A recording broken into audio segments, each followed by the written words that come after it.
Salam. Si l'image vaut 1000 mots, alors la vidéo vaut 1000 images. Et en accéléré, elle vaut 1000 vidéos.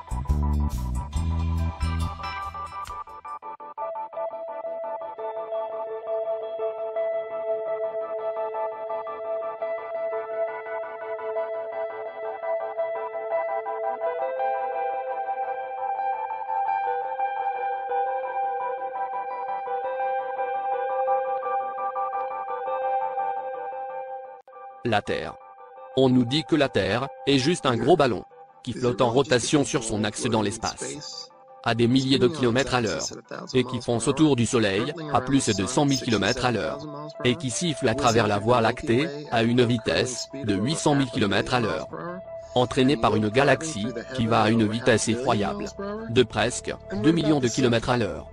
On nous dit aussi que le Soleil est à 150 millions de kilomètres de la Terre, et qu'il a un diamètre de 1 400 000 km, et une circonférence de presque 5 millions de kilomètres. On nous dit aussi que le Soleil éclaire la moitié de la surface de la Terre, et que c'est la rotation de la Terre sur elle-même qui fait le jour et la nuit en 24 heures. Vraiment? La Terre est plate. Elle est tout simplement, comme on peut la voir de nos propres yeux, et à travers l'expérience, et les résultats obtenus. Le Soleil n'est pas aussi gros qu'on veuille nous le faire croire. Il est même très petit, et très proche de la Terre. Il n'éclaire pas la Terre à une distance de 150 millions de kilomètres. Mais sa lumière est locale. Les étoiles, le Soleil et la Lune, ne sont pas très loin.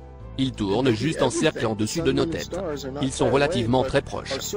Dans cette vidéo, nous allons explorer la dernière option. Et à la fin, nous révélerons une évidence frappante, grâce à des images, filmées en accéléré. Nous verrons qu'il est impossible pour le Soleil, d'être à 150 millions de kilomètres de la Terre. Mais qu'en réalité, il est très proche.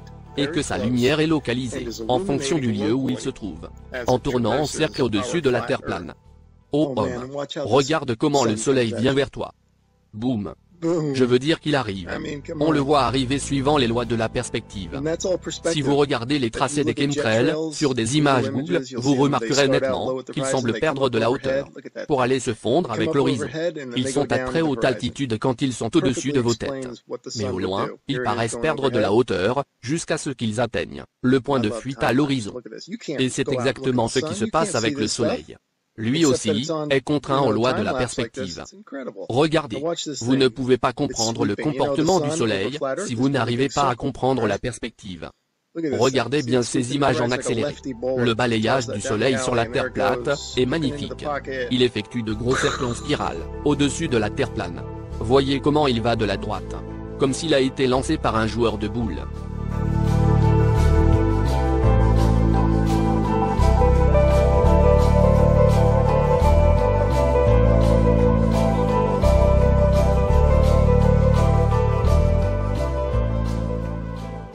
Ces tracés de chemtrails, qui semblent superposés sur le coucher du Soleil, montrent bien que c'est la perspective qui produit le coucher et le lever du Soleil. Vous pouvez remarquer comment les nuages paraissent très bas à l'horizon. Et c'est exactement ce que le Soleil fera. Lui aussi paraîtra se diriger vers le bas. Le Soleil est censé effectuer son travail à partir d'un lieu épuré. D'après le principe copernicien, c'est ce qu'on nous dit. Le Soleil est à 150 millions de kilomètres de la Terre. Je vais vous montrer l'évidence, à travers les couchers du Soleil. Comment la lumière suit ce dernier au-dessus de l'horizon. Et que la lumière n'éclaire que la partie où le Soleil se trouve. La lumière du Soleil ne se comporterait en aucune façon de cette manière si le Soleil était à 150 millions de kilomètres. Ok. Laissez-moi vous montrer quelques séquences, depuis la station spatiale imaginaire. Coucher du Soleil vu par la station comique. Ou plutôt, un film d'animation réalisé par ordinateur. Maintenant, regardez bien ce coucher du Soleil. C'est exactement de cette façon que je réaliserais cette animation, si la NASA venait me demander de le faire. Oui, ce serait correct, si le Soleil est vraiment à 150 millions de kilomètres. Mais sur Terre, on ne voit pas ce genre de coucher de Soleil. En diminuant, la lumière englobe toute la longueur de l'arc formé par la boule Terre. On ne voit jamais ce phénomène sur la Terre plane. Waouh! Cool animation. Notez bien cette pâleur de lumière qui décrit la totalité de l'horizon.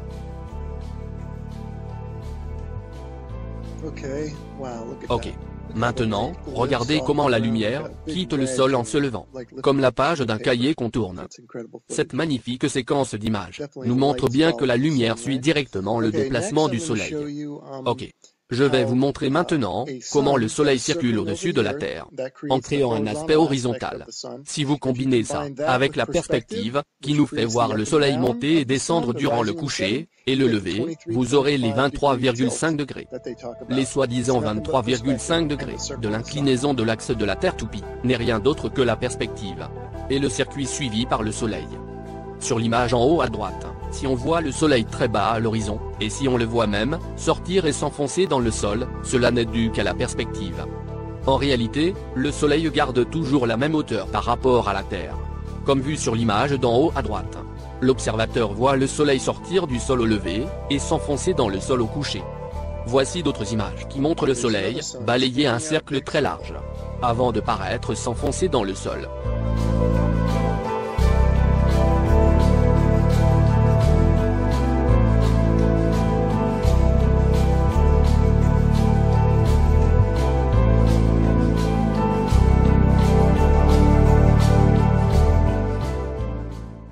Ok.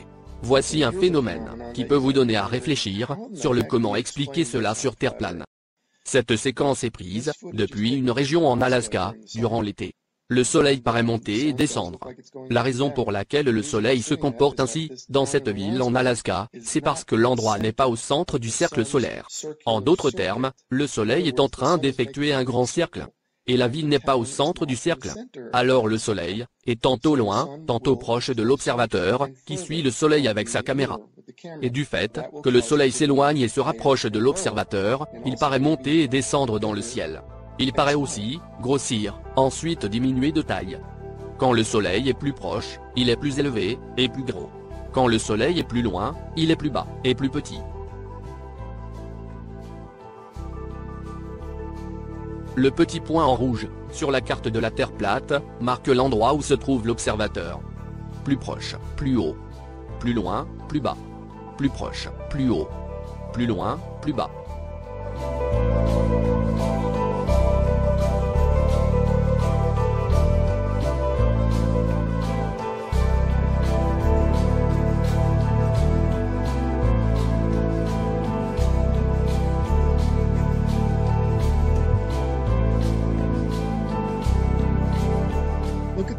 Regardez cet avion à très haute altitude. Et n'oubliez pas que nous sommes sur un ballon, à haute altitude. Cet avion est probablement à une altitude de croisière. Notez comment il paraît s'élever vers le haut à l'horizon. C'est exactement de cette façon que le soleil se lève. Comme cet avion qui reste parallèle au sol. Maintenant regardez-le, descendre tout droit vers le bas. C'est toujours la perspective qui entre en jeu. C'est aussi de cette manière que le soleil se couche. Et ne faites pas attention à cette courbure terrestre. Elle est due à la lentille, œil de poisson de la caméra. Ce qui nous intéresse, c'est le soleil. Regardez sa taille. Si on le voit de grosse taille, c'est parce que nous sommes à très haute altitude. Le soleil n'est pas très haut dans le ciel comme on peut le voir du sol.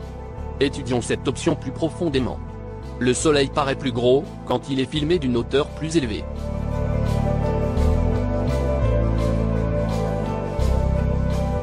Let's explore this notion a bit further that the sun looks bigger when filmed from higher up. The next 3 slides, I'm going to do a comparison, a side by side. The one on the left, the camera's above the clouds, the camera on the right. Comparons les diapositives suivantes, côte à côte. Sur celle de gauche, la caméra est au-dessus des nuages.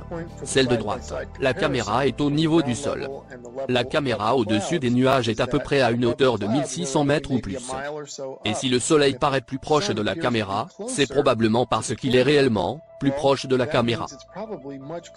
Si le soleil était à 150 millions de kilomètres, on ne devrait noter aucune différence si on se rapproche de lui de 1600 mètres. Son apparence ne devrait pas changer pour autant.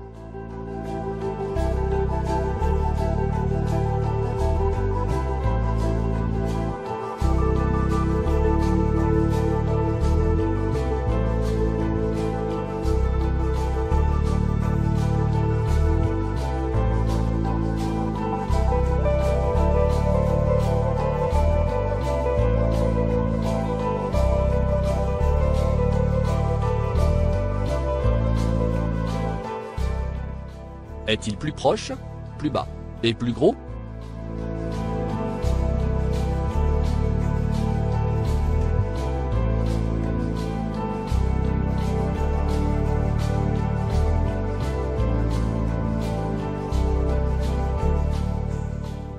Ce Soleil, garde-t-il sa distance de 150 millions de kilomètres?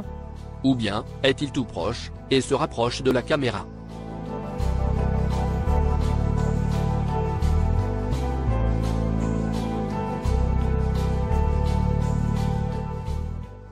On dirait qu'il vient directement vers vous, n'est-ce pas?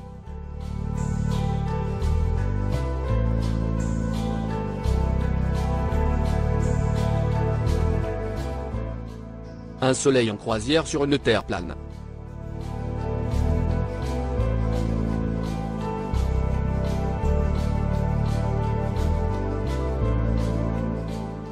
Ok, voici une petite illustration, ou petit cartoon, d'un site, qui porte l'adresse timedate.com.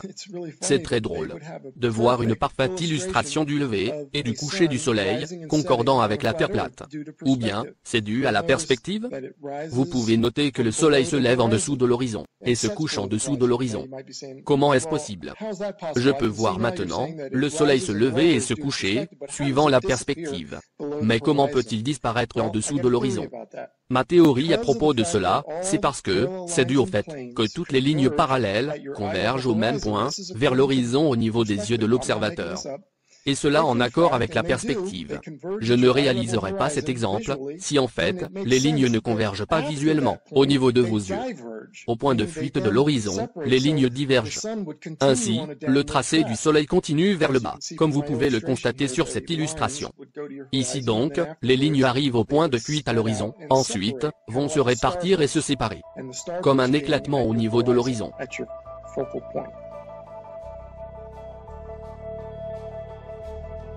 La ligne horizontale d'en haut, représente le chemin réel, emprunté par le soleil.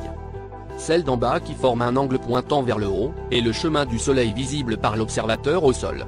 Et c'est ce qu'on appelle la perspective. Maintenant, comparez ces deux horizons. Terre globe en haut, Terre plate en bas. Si le soleil était à 150 millions de kilomètres, la lumière estompée du coucher du soleil, couvrira tout l'horizon. Mais ce n'est pas ce qu'on voit dans la réalité. Ce qu'on voit de nos propres yeux, dans la réalité, est que la lumière se rétrécit, et suit le soleil. À ce propos, je vais vous montrer les couchers du soleil dont je vous parle. Et qui montrent bien que le soleil est très proche de la Terre, et que sa lumière est limitée localement. Alors allons-y. Voici quelques images en accéléré, du coucher du soleil. Vous pouvez voir le soleil venir vers vous, ce qui contredit la distance de 150 millions de kilomètres. Vous pouvez aussi remarquer, le soleil se déplacer au loin. Ceci est une évidence claire. Le mouvement du soleil n'est aucunement dû à la rotation de la Terre.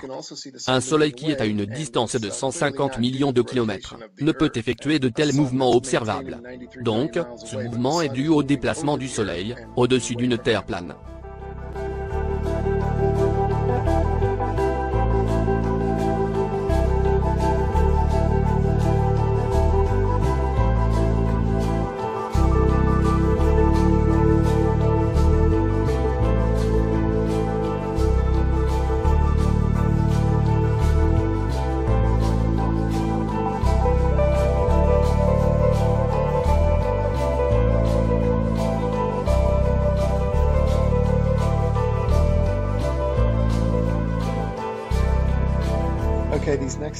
Ok. Les images suivantes montrent le soleil, presque couché derrière l'horizon. Mais regardez la clarté de la lumière, comment elle s'amoindrit en suivant le soleil. C'est une parfaite luminosité locale du soleil. C'est donc une preuve évidente que le soleil est local. Et non pas, à des millions de kilomètres de là. La lumière intense du soleil est bien localisée, là où se déplace le soleil. Comme vous pouvez le constater, à chaque coucher, et à chaque endroit de la Terre plane. La lumière se rétrécit en suivant le soleil.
Rappelez-vous cette séquence que je vous ai montrée au début.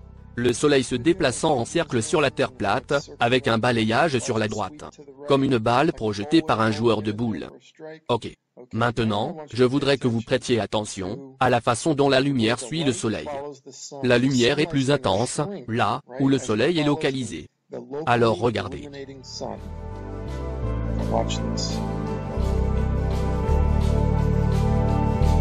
See it shrinking, following the sun?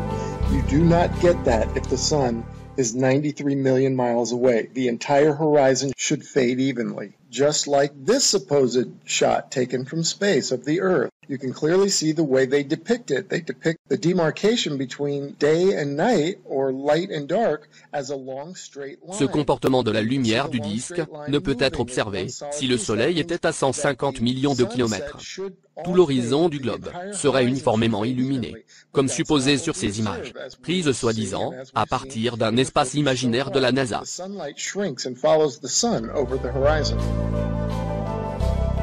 So, these time-lapse sunsets are definitely the nail in the coffin for heliocentrism, but this particular one here, shot from above the clouds from this observatory, is the final nail in the coffin.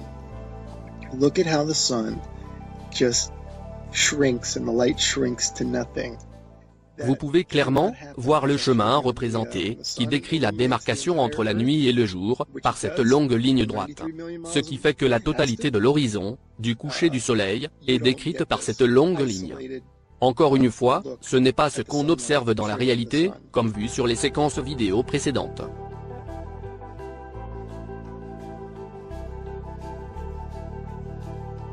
Ces images en accéléré du coucher du soleil sont définitivement d'excellentes réfutations de la Terre globe, et d'un soleil, à une distance de 150 millions de kilomètres. C'est un clou enfoncé dans le cercueil du modèle héliocentrique.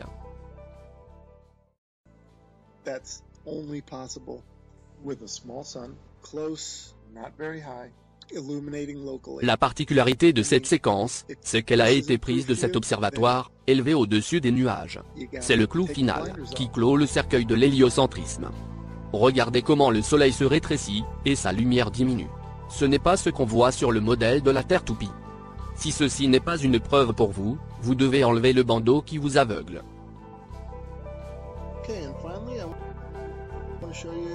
Ok. Maintenant, j'aimerais vous montrer quelques exemples qui affichent une luminosité locale. C'est une ville en arrière-plan. Ceci est le Grand Canyon du parc national. Au loin, c'est Las Vegas. Remarquez que de cet endroit, les étoiles paraissent se diriger vers le bas. Et ça aussi, c'est dû à la perspective. Ce n'est pas le soleil que vous voyez. C'est la lueur de l'éclairage électrique de Las Vegas. Ici, c'est la ville de Tuba. Et ce que vous voyez ici, ce sont deux lueurs, de deux villes éloignées l'une de l'autre. On peut comparer ces lumières de ville à celui du coucher du soleil. Ce sont bien des luminosités locales, n'est-ce pas?